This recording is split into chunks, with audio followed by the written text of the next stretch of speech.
اللہ الرحمن الرحیم۔ معزز سامعین کرام، کل والا درس طویل ہو گیا تھا، تو اس لیے اس کے اعمال سورہ بقرہ کے وہ آج والی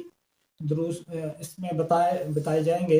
تو اللہ نے اس میں چونکہ کرسی کا ذکر کیا ہے، وسیع کرسی السماوات والارض، تو اس لیے اس کو آیت الکرسی کہتے ہیں۔ حضرت ابو ہریرہ رضی اللہ تعالیٰ عنہ سے روایت ہے، حضرت ابی بن کعب رضی اللہ تعالیٰ عنہ سے روایت ہے کہ نبی پاک صلی اللہ علیہ وسلم نے فرمایا کہ یہ ساتوں آسمان اور ساتوں زمین یہ کرسی کے مقابلے میں اتنے ہیں کہ ان جیسے بہت بڑے میدان میں انگوٹھی پھینک دی جائے تو وہ اس کے میدان میں چھوٹی سی ہوتی ہے، یہ کرسی کے مقابلے میں اتنے چھوٹے ہیں۔ اور کرسی عرش کے مقابلے میں اتنی چھوٹی ہے کہ بہت بڑے میدان میں ایک انگوٹھی ہو، تو یہ کرسی ہے۔ اب یہ اس کیسی ہے، اس کی شان کیسی ہے، کس چیز سے بنی ہے، کیا اس کی کیفیت ہے یہ کیا کہتے ہیں اس کو، مخلوق ہے، یہ ختم ہونے والی ہے، یہ اللہ کے علم میں ہے کہ وہ کیسی ہے۔ اسی طرح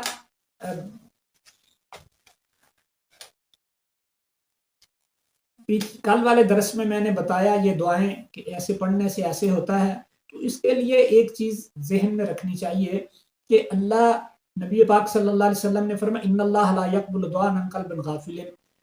پورے خلوص سے نیت اور پورے دل کی توجہ کے ساتھ جو دعا کی جاتی ہے وہ اللہ قبول کرتے ہیں۔ ایسے بس الفاظ کے دہرانے سے اللہ قبول نہیں کرتے، کہ نبی علیہ الصلوۃ والسلام نے فرمایا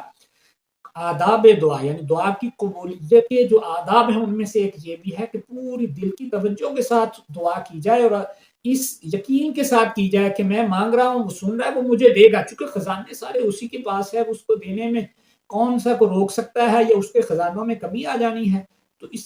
اس طرح خشوع اور خضوع عاجزی کے ساتھ اور پورے یقین کے ساتھ اللہ سے مانگا جائے۔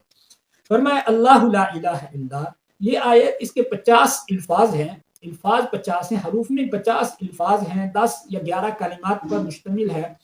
فرمایا اللہ، یہ 11 دلائل ہیں اللہ کی قدرت کے۔ اللہ لا الہ الا، اللہ کی وحدانیت کے، اللہ وہی ہے کہ اس کے سوا کوئی معبود نہیں، نہ کوئی چھوٹا نہ بڑا نہ عارضی نہ مستقل، نہ کوئی باپ نہ بیٹا، صرف وہ اللہ ایک ہے، وہی معبود برحق ہے۔ الحی، ہمیشہ کی زندگی والا ہے، وہ تھا، ہمیشہ تھا، ہے، ہمیشہ رہے گا، وہ بلکہ حی، ایک تو خود زندہ کو کہتے ہیں اور دوسرا دوسروں کو زندگی دینے والا ہے، حی القیوم ہے۔ قیوم کہتے ہیں قائم، خود قائم کو بھی کہتے ہیں، اور قیوم کہتے ہیں کائنات کو قائم رکھنے والا، یعنی وہ ذات ہے جو زندہ ہے، زندگی دیتا ہے، پھر اس کائنات کے سارے نظام کو باقی رکھنے والا ہے۔ جب وہ چاہے گا نظام کائنات کو جیسے چاہے گا درہم برہم کر دے گا، جیسے جیسے چاہے اس کو فنا دے دے۔ تو یہ مطلب جیسے ہندوؤں کے عقائد ہیں، عیسائی 3 مانتے ہیں، یہودی 2 مانتے ہیں، ہزاروں لوگ ہزاروں مانتے ہیں، وہ ایک اللہ ہے جو حی ہے، جو قیوم ہے، اس کے علاوہ نہ عارضی نہ مستقل، نہ چھوٹا نہ بڑا، کوئی الہ نہیں، عبادت کے لائق، سجدوں کے لائق، حاجتوں کے لائق، دعاؤں کے لائق، رزق دینے والا، عزت دینے والا، زندگی دینے والا، بیماری دینے والا، بیماری سے نجات دینے والا، اولاد دینے والا، بیٹیاں دینے والا، بیٹے دینے والا، وہ تنہا، وہ اکیلا، وہ یکتا ایک اللہ ہے۔ یہ ہندوؤں کا عقیدہ ہے کہ جو ہے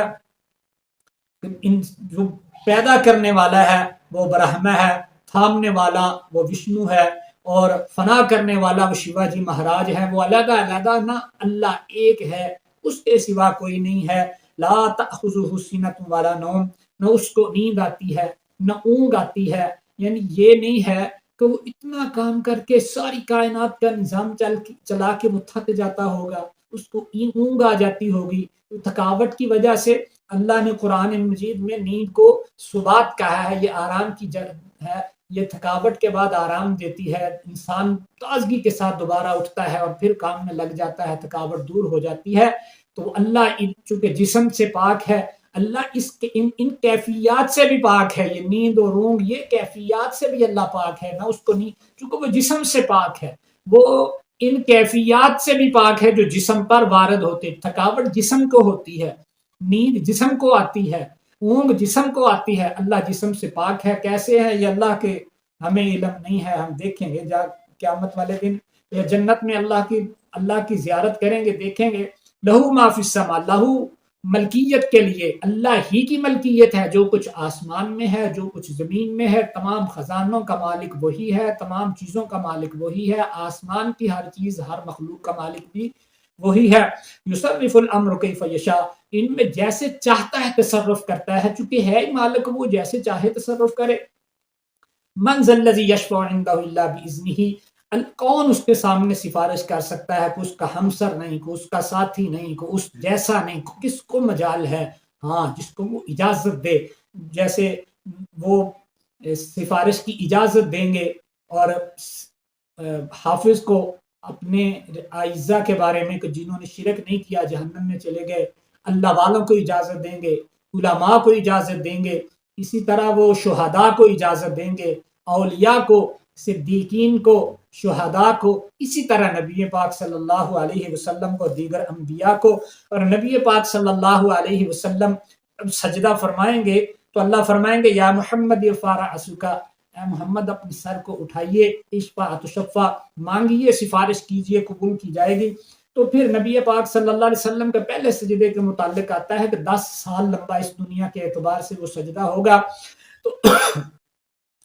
وہ نبی پاک صلی اللہ علیہ وسلم، وہ حدیث شریف میں آتا ہے کہ بار بار سجدہ کریں گے اور بار بار کچھ لوگوں کے لیے سفارش، ان کے لیے، ان کے لیے، ان کے لیے، ان کے لیے، ان کے لیے، تو یہ سفارشیں بھی مختلف ہوں گی اور اجازتیں بھی مختلف ہوں گی، اور نبی علیہ السلام سجدے بھی بار بار کریں گے، اجازت بھی بار بار طلب کریں گے۔ لیکن من لا یشرک باللہ شیئا، اللہ کے سوا، اللہ کے ساتھ جس نے کسی کو شریک ٹھہرا لیا، اس کے بارے میں سفارش بھی نہ کی جائے گی، نہ مانی جائے گی، وہ دوزخ میں جائے گا۔ یعلم ما بین ایدیہم وما خلفہم، وہ ماضی کو بھی جانتا ہے، مستقبل کو بھی۔ یہ ماضی اور حال مستقبل یہ ہمارے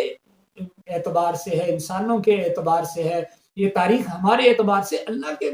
تو ہر چیز اللہ کے سامنے پہلے سے آج تک ہے، یہ گزرا ہے تو ہمارے لیے، جو آنے والا ہے وہ اللہ کے سامنے ساری کائنات پہلے سے آج تک اسی طرح موجود ہے۔ وما یعذب عن ربک من مثقال ذرۃ، کوئی چیز اس سے غیب ہے ہی نہیں، وہ ذرے کے برابر میں چیزوں کو جانتا ہے۔ ولا یحیطون بشیء من علمہ الا بما شاء، مخلوق میں سے خواہ انسان ہو یا جن، کوئی بھی مخلوق ہو، اس کو جتنا چاہے، جس چیز کے بارے میں چاہے، جو چاہے علم عطا کر دے، یہ اس کا، اللہ کے علم کے احاطہ کوئی نہیں کر سکتا۔ ہاں اپنی علم میں سے کسی کو کوئی معلومات دے دے تو یہ اللہ کا اختیار ہے۔ حضرت موسیٰ، حضرت خضر علیہ السلام کے متعلق بخاری شریف کی روایت میں ہے کہ ایک چڑیا اس سمندر میں چونچ ڈالی اور پانی تھوڑا سے لے گئی، تو حضرت خضر علیہ السلام نے فرمایا موسیٰ، تیرا اور میرا علم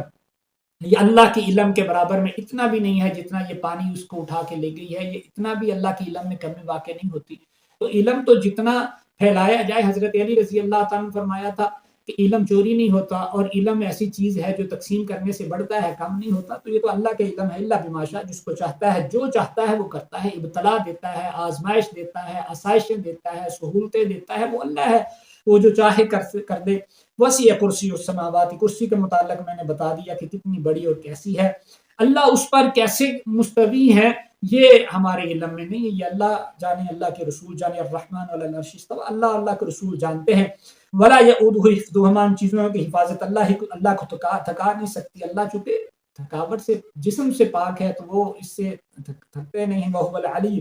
ذات کے اعتبار سے سب سے بلند ہے، عظمت والے ہیں اپنی ذات کے اعتبار سے اور اپنی تخلیق کے اعتبار سے۔ اللہ سمجھنے عمل کی توفیق عطا فرمائے۔ وما علینا الا البلاغ۔